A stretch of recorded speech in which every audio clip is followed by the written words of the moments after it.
So I would like to welcome everyone to today's call. And today it's an introduction to my Chiropractic Associate Mastery Program, leveraging your practice success. So to start off, here's my promise. Since 1986, I have helped to build 15 offices and then helped additional hundreds of DCs build practices of their dreams. Many of these docs, they continue to have some of the largest fee-for-service, high-profitability practices in the world. So if you strive to build and maintain a 200-plus visit-a-week practice, or really any number that's beyond what you can personally deliver, then the next 30 minutes really can change your life. And here's the most current headshot. I probably need to get some new ones even. So what we're going to talk about today is the Chiropractic Associate Mastery Program, which is the name I came up with this. The 8 essentials that you need to learn in order to be successful in having employee docs. Share some success stories, and then really think about the skill that the senior doc needs to refine and continually improve upon. And we have a lot of these in our lives. This is a slightly new one that is different from being the doc that is responsible for driving the number day after day, week after week, month after month, and year after year. My entire program is dedicated to my father. Here's a picture of my father, Dr. Jerry Newman, who was a 1959 Logan graduate. He spent 34 years in private practice, like 33 of them by himself in private practice. And while he provided very nicely for the family, and I certainly was cared for, there was a price that he paid. So 3 nights a week, we ate dinner at 5 o'clock every night, and then 3 nights a week, he would go back to the office and see patients from 6 to 8. He took 1 week off a year, and not only, well, we'll talk about that in the bottom. So he took 1 week, there was 1 week vacation a year. He was really, I can count on certainly my 2 hands, even my 1 hand, the number of days in 34 years that he missed because he was sick.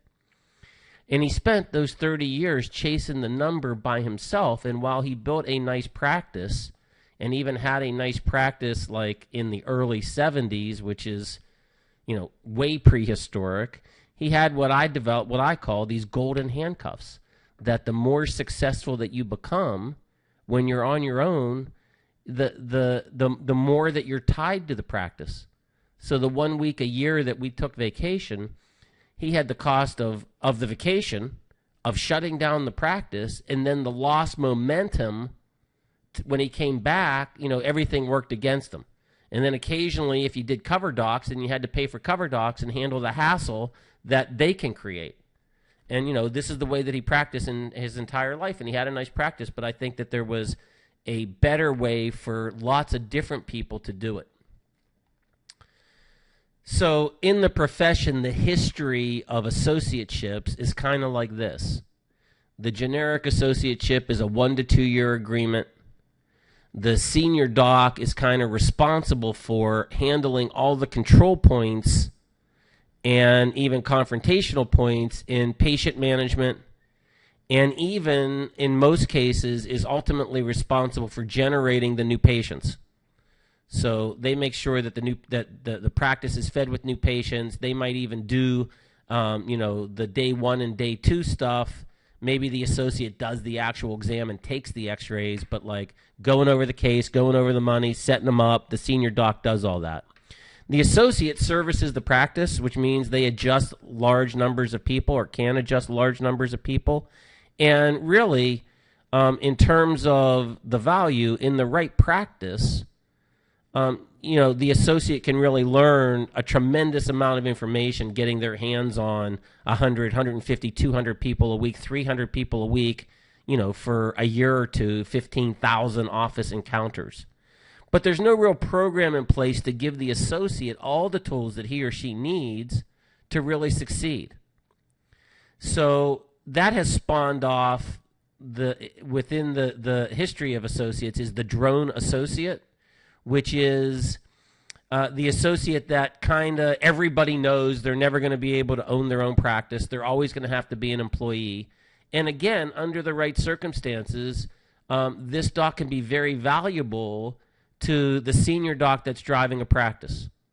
So again, imagine that you're at a 200 visit a week practice or more, whatever your numbers are, and you had a doc that could help you process all the new, cover for you so you could really build some work-life balance. And even if he or she didn't have the personality or the drive or the desire ever to own their own show, but they were a solid drone associate, that would be very valuable. So, there's also ways that you can do that wrong where, you need something different than the drone associate, but that's what you have, and then that drives the entire practice down.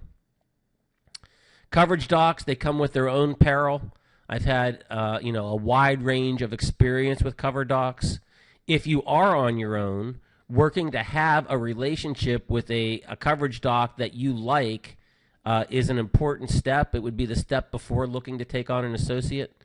So again, once you build the practice and you start to have professional success, you earn your right to create this work-life balance. And I'm all for it at that point, right? So, if you're successful in practice and you feel that you do have these golden handcuffs, again, this program is designed for you and really looking how to get to the next level.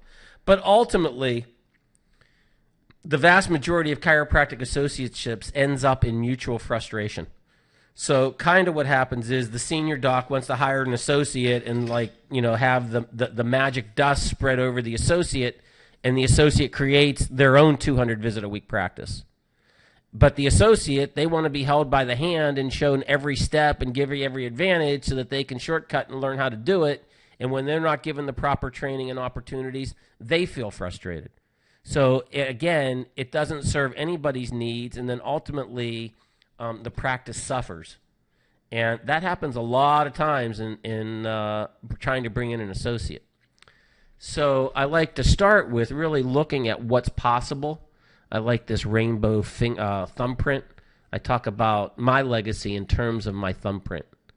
So, and again, it's something that I think all of us should consider over the course of the months and years that we're in practice. I am now I'm halfway through my 29th year in practice, or 28, June of 86, however that math works out.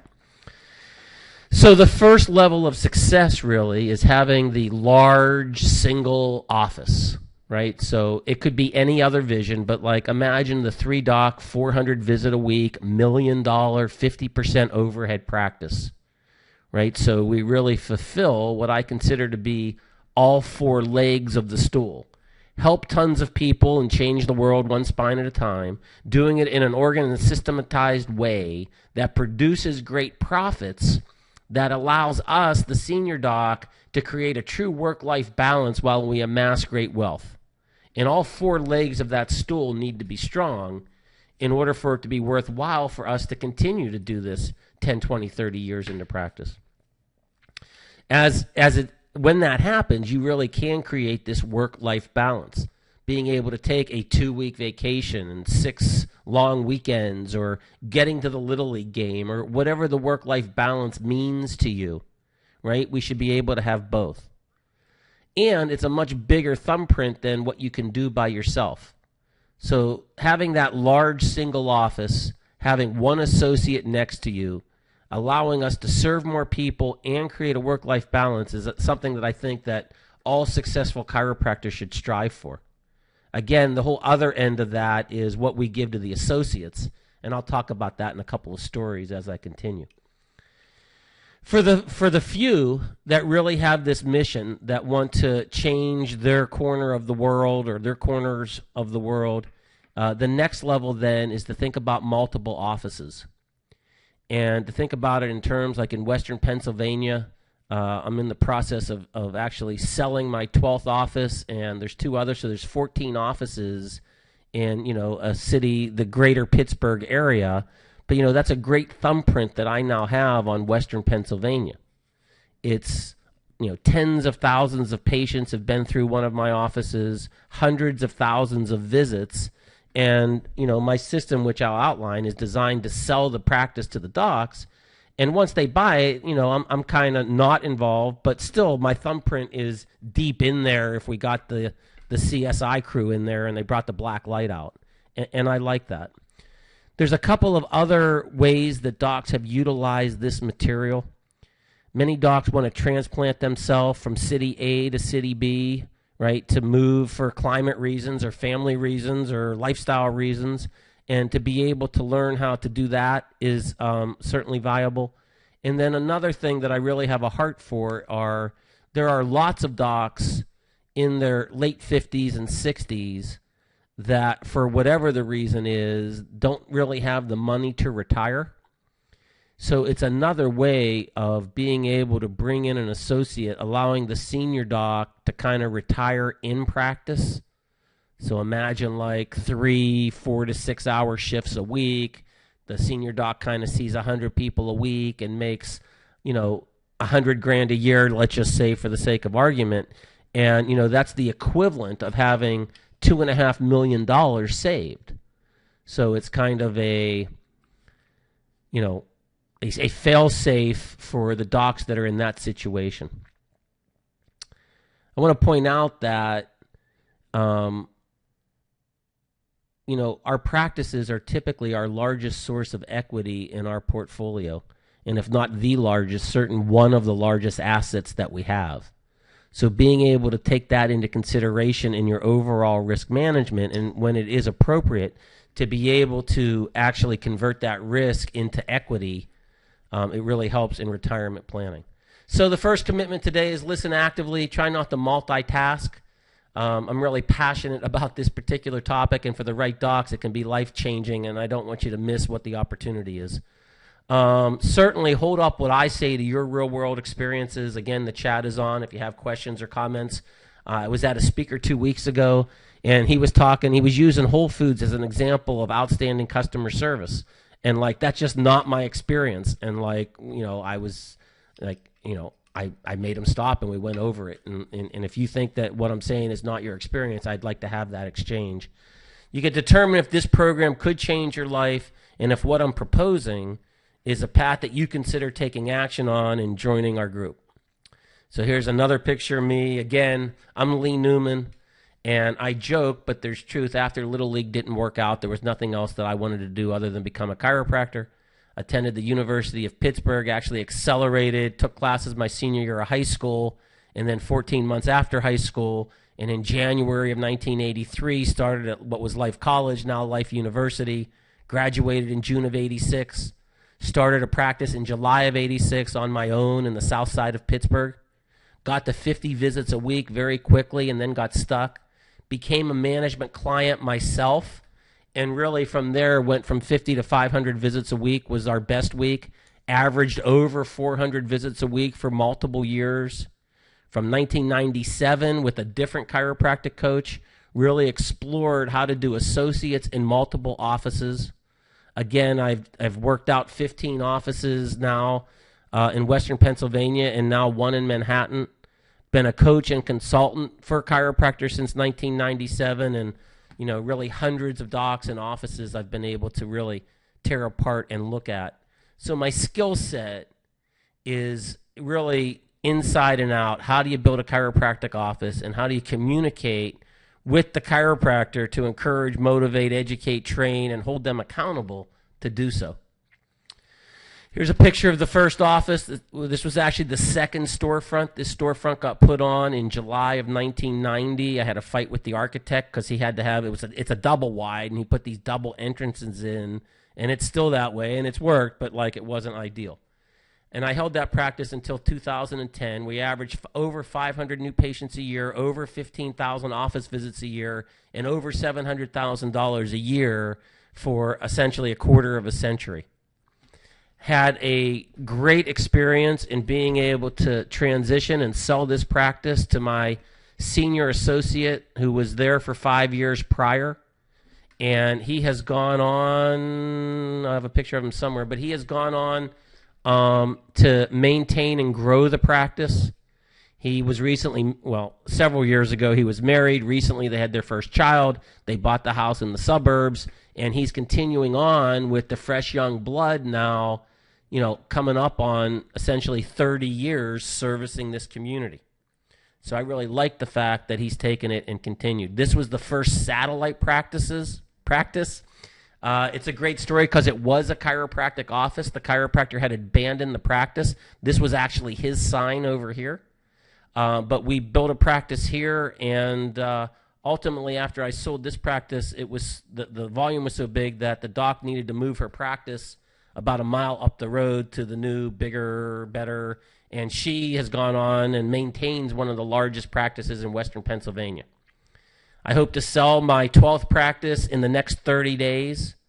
May sell another one this year. If not this year, certainly next year, right? So again, if you were to look at all the offices in aggregate, and again, I haven't owned a lot of these for many years, but in aggregate, where my thumbprint is in the DNA, it might be $5 million in revenues and 100,000 visits this year. And, it's why I do what I do. Coaching since I've been a client since 86. I've been a coach since 97. I consider myself to be subluxation based, but worked with many docs that really I would consider not, right? So, all right, back to camp. Enough of me. Here are the 8 camp essentials that I want to take a moment on. 1 is really having a clear vision. 2 is working with the right docs. 3 is you don't need to reinvent the wheel. 4 is to have the work agreements that protect you in place. 5 is to train properly. 6 is to delegate, not abdicate. 7 is design it to sell it, and sell it if you're looking to do multiple offices or looking to transition or relocate. So essential 1, having a clear picture. I'm a big believer of this in everything that we do. Right? What's the vision for the exercise that you want to have today, or the relationship that you want to have, or the experience that you want to have, or the practice that you want to have? So what is the clear picture of the associate relationship that you want to have? There's 4 possible outcomes of how the relationship with the associate ends. Understanding, so when we go through the program, it's going to be webinars like this. It's every other week there's going to be about 10 presentations, so it's going to be the first and third Thursday of every month. And it'll probably end up going for 5 or 6 months, and then I'll have a monthly check-in after I'm through kind of the core material. All of the meetings like this will be recorded, so if you can't attend them live, you can do them 24/7 on your schedule. But to learn the 4 possible outcomes on each one, what's in it for you, what's in it for them, and what is it that you, the senior doc, wants, which is what my concern is. So I'll often ask docs that call me about associates, well, how do you want the relationship to end? And they haven't really thought about that. What's the basis of a good relationship, right? To really be able to define what the expectations are. So both what the commitment is, right? So a young professional, and, whether we like it or not, the average chiropractor coming out of school, or even 2 years out of school, typically the average, I'm guessing, is at least $150,000 in student loan debt. And I've heard numbers up to double of that, $300,000 of student loan debt. So even aside from that, any professional coming out of professional school, right, should be committed and passionate about putting in the 10,000 hours to become a master of who they are, the master architect, the master attorney, the master medical doctor, the master whoever. And similarly for us, there's no shortcut. You have to have the experiences. You need to learn it. So what's the commitment? And then also, what's the opportunity? What's in it for the associate? What do they get out of it? But to be able to define in our picture what's possible.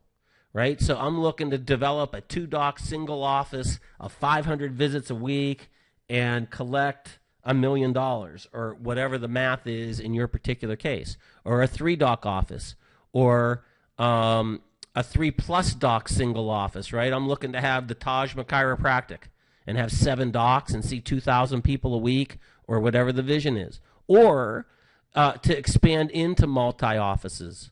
So exactly what is the vision? And it's the one area as small business owners that truly we get to own, right? So the myth is if you're your own boss, you can set your own hours and do things the way you want, and you get all the control. But like in deep down, you really can't. Like you have to be there to serve people. We're certainly regulated in many different ways. But in terms of creating a vision and what's possible, we get to create whatever it is that we want. Similarly, around the business, what's the life that you want? What is the lifestyle? How much downtime do you want? What other interests do you want to serve? And or do you really want to make the move and, change locations, and whether it's city to suburbs for family reasons or whatever reasons, or snow to sunshine, or, wanting to retire or even semi-retire, what's really possible in the next 12, 24, 36 months. So as a homework assignment from this course, I'd really give you, take a moment and really work out what's your vision, create a little mission statement that could become an affirmation. You actually read it, feel it, see it, sense it, and, set some goals with adding some times, by when, what could be achieved by December 31st of 2015, and really getting a clear vision on what it is that you have. Essential number 2 is working with the right docs. This is Dr. Shannon Teroff. She bought that first practice, right? So that you have a shared goals, right? If the two of you want different things, it creates a problem. In fact, one of the reasons, the number one reason that an associate will fail in my system is either they come to, or never really ever, even from the beginning, wanted to reach the goals that we set. Right? There's lots of chiros out there that are happy doing 70 to 80 visits a week. I don't want to do that. I want to focus on building 200 visit a week practices, 200 visits a week or more practices, and then be willing to settle, at 150 if that's where the associate wants. But I really want to support them to not settle and to really hit, so that we can change the world and we can have great businesses. So having shared goals. Having shared location, nobody is picking Pittsburgh out of thin air to move to, even though they should. Nobody's doing that. So why are they coming into our area, or upstate New York, or, wherever that is? This is certainly important, your practice philosophy. This is your practice. So that when we are interviewing, if a doc wants to do SOT or ART or any RT that you don't do, I'm a big believer in all that stuff. I think that there's great SOT practices, there's great ART practices, but if it's not what you do, right, it's going to be in conflict. So we want to have similar practice philosophy. If you think the average patient, the average moderate patient is 36 visits of active care, and the associate feels that it's 8, again, it's a philosophy mismatch. Ultimately, it comes down to adjusting skills. I've taught several DCs how to adjust. It's not one of my most favorite things to teach, but I can do it. But if they have great hands, that's a great place to start from. So if they have great hands, you can have certainty that anybody that they adjust is going to be well taken care of. On top of all that are their personality. So there's 4 broad characters of personality. And then, there's really 16 different types if you look at primary and secondary tendencies. So being able to test applicants, if I were to tell you that 70% of all successful chiropractors were 2 of the 16 personality profiles, right? So it doesn't mean that you have to be that. It just means that the predominance of success is within those 2 groups. You might want to look for those 2 groups, or at least consider that in a hiring process. So where is the best place to source the right docs? To contact the schools and the state boards and which rags and on the internet. And then once we source some applicants, how do you interview them? So to go through a 5-part interview that takes them through why they're a chiropractor, to where they want to be in 3 to 5 years, and to see if there is value to work with us. It's one of the ways I visualize it for the docs. So what I want to be able to give them is a prefabricated bridge that we put from their graduation bridge over the valley of the real world and all the risks and challenges of the real world, and it connects right to the land of success. So they still have to walk over that bridge, but we can provide it, and they have to see that value in it. Another important part is to do the necessary background and reference checks. If, your prospective associate has issues here, when would you want to know about it? Before or after you hired them? Number 3 is don't reinvent the wheel. Here's Dr. Ron. He bought that main practice. This is Dr. Amana. He's a Nuka doc in Manhattan and has built a dynamic practice in Manhattan. Dr. Pacell is a client up in Connecticut. Large single offices, right?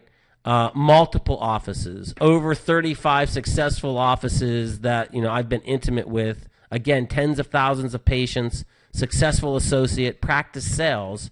So what that means is that I've made tons of mistakes, right? Even recently, I've had 2 really glaring mistakes. So when you work with a coach, I believe that it's important to bond, and you need to you need to be able to be in good relationship and have a personality match, but also they need to have the deep experience in doing what it is that I want to do. Right, so I'm considering a new athletic coach, right? So I want to know that they can help me get stronger, get faster, get leaner while they're protecting a couple of health issues that I have, a foot and a shoulder, that I don't want to do more damage to. Similarly, in building practices, in the real world, in 2014 going into 15, of having that experience. Here's a success story. Here's Dr. Dan and his wife.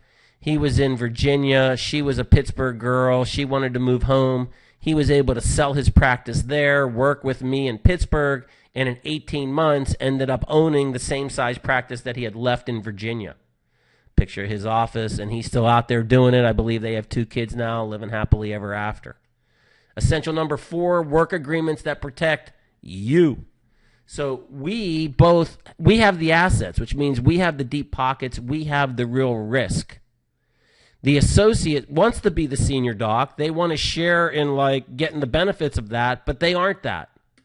And we can't have employees on a handshake, and we have to protect our interests, protecting the practice, protecting the name, protecting our staff, protecting how we do things. And it is critically important that you have a in-state, whatever state you're in, upholdable work agreement that defines the relationship that you have with your associate, the pay, the benefits, the non-compete, and again, the enforceability in your states. So for example, in California, a non-compete clause is technically illegal, but there are other ways around it to where you can still protect your assets in the practice. So being able to really look at that. I have 2 sample work agreements, one right when you hire somebody and then one when they get their own office. That are part of the program as well. Essential number 5, and all of these, I want to say this is the most important, but all 8 of these are really critically important. It's why they're the essentials. So essential number 5 is to train. So if you were a new executive at IBM, you would spend 30% of your time or more in training. I was able to meet and hang out and become friends with a guy that actually has 3 McDonald's franchises.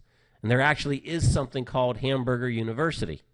And, if you're a new franchisee, you go to Hamburger University and they teach you all of the systems that McDonald's has. And think about what that must be like. Well, typically, we don't have it that well codified in a chiropractic office. The traditional DC associate training is watch what I do and get out there and do it. And it's the number one reason for mutual failure. The associate doesn't feel like they're being trained, and the senior doc doesn't feel like the associate's getting it. So we need to have a training program in place from before day 1 until they no longer work for us. So part of the relationship that makes the associate works for everybody is that the associate still feels that they're learning and growing. And we still feel that we're getting a good value for our labor, right? So they should show up on day 1 with some assignment that you've given them. They should be working on a checklist even 7 years into it, right? What's the ultra advanced piece, right? To get, certified in their technique or whatever it is, but there should be some training that they should be on. If you've never been exposed to my stuff, I encourage you to go back and get my free stuff on chiropractic algebra, but they should be deeply trained. There are 3 numbers that drive chiropractic practice: new patients, PVA, and OVA, and the associate should understand all 3 of these in detail. How to get new patients on their own, how to build retention, how to collect for the services they do. When they can do all 3 of these things, they can then survive on their own, and then it's a question of taking advantage of that and partnering with them and getting to the next level. Essential 6 is delegate, but don't abdicate. So we train them. They exhibit that they can do the task, right? And, most of the docs that we work with, if you really, went down to one simple task, show me that you can do this, ultimately they could end up doing it. But now, just because they've shown that they can do it doesn't mean that they're going to do it right forever. So we need to delegate, not abdicate. We need to hold accountable and manage after we train. And it's kind of a give and take. Like there's always training, but there's more management. So to provide the right motivation, the patient stories, the business success stories, where the associate is number-wise, to provide the training to keep them growing, and to do it within a business matrix that makes sense. A daily stand-up powwow, keeping all the staff interconnected, weekly staff meetings that are productive, that end up with a true work product, monthly one-to-ones with the associate and checking in at a slightly different pace on an associate agenda, quarterly trainings where we can download our basic systems to them forever, right? The numbers of times through material equals certainty and mastery. And then to get back timely reports, information that we need daily, weekly, and monthly from the associate so we can create this scorecard so that we can really keep track of where they are. To connect with them socially on an appropriate level, I don't want to become deep drinking buddies, but going to a ball game and hanging out every now and then and, double dating with spouses or whatever I think is appropriate on an intermittent basis. Essential number 7, for those few that are called to do multiple offices, learning when it's safe, when's the right timing to think about opening a satellite office. And then once you make that leap, then everything involved. Like site development, lease negotiations. How can you open up an office with $0 of out-of-pocket money? You can do that, right? How fast can that office reach operational profits? It's going to generically cost between $8,000 and $12,000 to run a practice once you're open it a month. Can you do that the first month or the second month or the third month? And if not, then you have to consider your business plan. This becomes the biggest challenge when you're not there and you can't see it, taste it, when you can't see it, taste it, touch it, or feel it, or whatever one I missed, smell it, right? How do you manage it remotely? And this is a whole separate skill to learn and becoming a better manager. And then being able, again, to maintain these interim goals and really up to a final goal. So for me, when I talk to a new associate, it's about getting them to 50 visits a week to pay their own way, to 600 visits a month to earn their own office, and then that office to 600 visits a month, which is viability that they can end up owning it, and it's $150,000 to $200,000 a year to the associate in that practice that they own. So the last essential is to talk about is selling satellites for cash. Understanding why to even sell. And I'll get asked this a lot, like, wouldn't it be better if you just had 8 offices, right? So there are reasons to sell the practice, right? Again, we talked about the DC that wants to retire and sell the big office, the DC that wants to move. How do we actually maximize the money? How do we eliminate the risk? And where does the money come from? And then even more importantly, doing it in a tax-efficient manner so that we can utilize the capital gains tax, which is 15 or 20%, as opposed to the ordinary income tax, which might be up to 40% and more in certain states. So ultimately, your own financial plan is sort of tangential to this course, but ultimately you could decide that you want to become a lender. So I've held very little paper in the first 11 practices that I've sold. There are a couple deals coming up now where I probably will hold more paper because I want to, where I can get a better return than I can get, particularly with what's happened in the equity markets currently this week and month. But so that I decide to become the lender, I'm not forced into becoming the lender. And those are the 8 essentials. We cover each one of these essentials in an individual kind of hour-long course Again, they'll be twice a month, the first and third Thursdays of each month. Now, here's the number one skill that we, the senior docs, must master. The number one skill that we must master as the senior docs is getting production from others. I'm just letting that set in for a second, right? So we've obviously learned how to do it. We've done it for typically years. And we know that we know how to do it. And, one of the common things is that we're a little bit tired or burnt out, or even if you're not, and you want to bring in the other doc just to expand. So getting production from others is a different skill than building a chiropractic practice. So we need to learn how to teach others to do it. So if your one takeaway from this hour today or 40 minutes today was that I should start living in coaching, managing, motivating, training, leading others, it would be a success for me. So, having a book or an audio or online community, seminars, wherever it is that you get information, add this as one of the topics that you want to work to master, is getting production from others. Now, I will tell you this, that it is not easy breezy. I'm at the other end of it 17 years in, having successfully sold 11 offices, and it's possible, and we can change a lot of people's lives.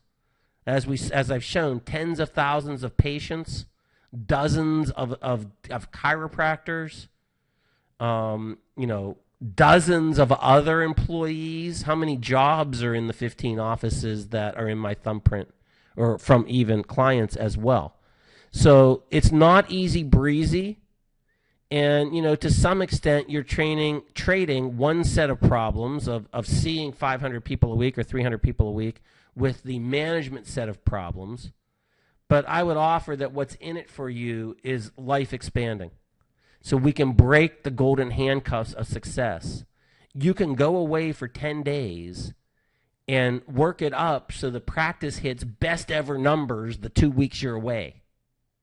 Right? We can really leverage our biggest asset, which is knowing how to build a successful chiropractic practice, and then convert that risk, all that risk of opening up every day. It snows and the media says don't go out unless you have to. I had a big health fair planned, and then out of nowhere, the president came into town and it wiped out our entire event. And there's tons of other, every day is a risk like that. And to be able to convert that into real cash, and at doing it in a tax-efficient manner, and, it creates this windfall. And for the docs in the big practice that have been there 30 years, it creates a true golden parachute where you can really get out the true equity that's in your practice. So here's the offer, the Chiropractic Associate Mastery Program. There's going to be eight twice-a-month calls with the core curriculum. At the end of that, I'm going to do monthly check-ins, questions, answers. I did this. I've tried that. And that's a $2,500 value. The recruiting template, being able to do the profiles, ask the right questions, do a behavioral-based interview as well. The actual work agreements that I've spent probably way more than this on, to have the legal documents to at least get you started in your state. The training template, the business plans, not planes, and as an extra bonus, my material on financial mastery. I asked this to a doc that's been in practice 26 years today. He hopes to practice another 24 years.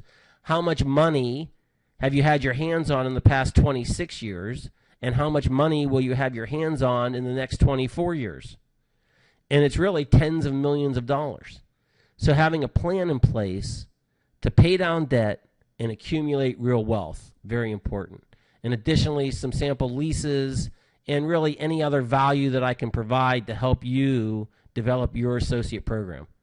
So it's a huge value. Normally I sell it for $2,400. Kicking off this round, anyone that joins by the end of the month, I'm selling it for $9.99 or 12 months for $99 a month for a year. If you see the sense in this, and typically that's my proposition, the DCs that hear me speak, it's yeah, that makes sense, I'm in. If that's you, I think that you can get some emails on it, but certainly you can contact me, drleenewman@gmail.com, and I'd be happy to set you up. There's a link on the site to where you can buy this. And again, I think that you should be getting some emails. So lastly, here's the damning admission, right? So this program truly is not for every chiro. There's lots of wrong ways to do associateships. Even working with me, I can assure you that you will make mistakes. It will not be error-proof. However, right, if you are committed to the process, if you improve your management skills, if you have the heart to help more people and be more organized and make more money, you can achieve what you can see, and you can build whatever kind of practice that you want. So that's my presentation for today.